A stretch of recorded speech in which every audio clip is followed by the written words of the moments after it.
A lot of it is down to luck. Obviously, you've got to work the traffic as best you can, but it depends on where you catch it. As you see, obviously, now the other Audi catching, the Werner Audi hatching their Mark Lieb into the S's, and that's a tricky place to thread through and not have contact. We've seen over the years at Petit Le Mans a number of incidents there between contact between a GT car and a prototype, which normally ends up with the poor GT car on the wall on the left-hand side. Oh, and we've got a prototype off. That's turn one. Is that the Autocon or the Intersport? That is either the Autocon or the Intersport car. Can't quite see how orange that top. I think that is the Dunlop Shod of Intersport car.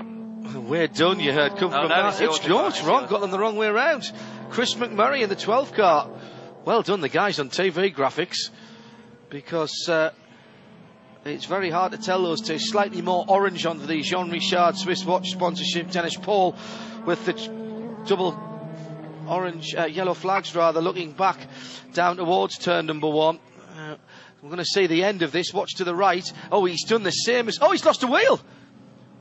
Left front wheel's already gone. Need to see that again from the very start. Tell you what, that's a big hit. Again, that's a fast, big isn't hit. Yeah. That's 140 miles an hour turning, something like that? At least. It's the fastest, other than turn 12, it's the fastest corner on the track, and it's a very, very tricky corner in a prototype. I think that left front wheel was gone there when we first saw that car. Hopefully, we'll get to see another replay of that.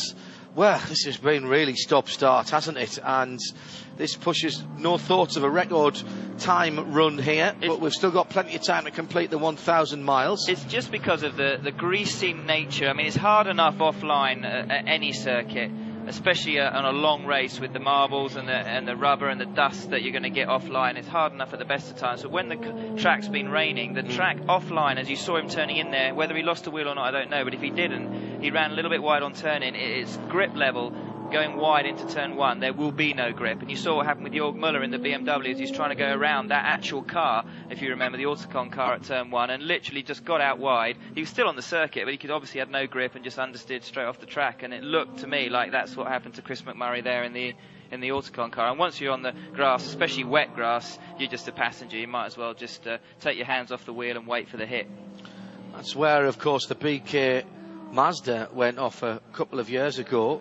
And he looks all right, so that's did damage. He's fine.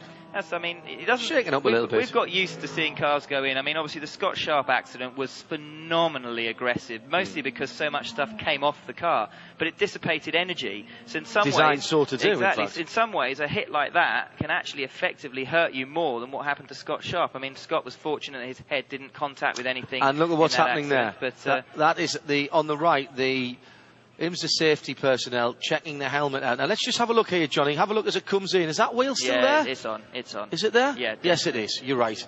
Yeah. Dark coloured wheel.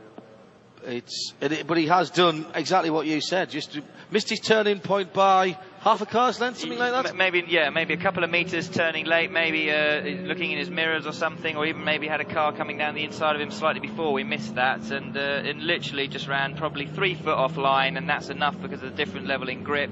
And you're going to get more and more grip as this race progresses online, and therefore the difference in grip level between online and offline is going to actually increase, which is going to make it trickier and trickier for the prototypes as they go round and lapping GT traffic.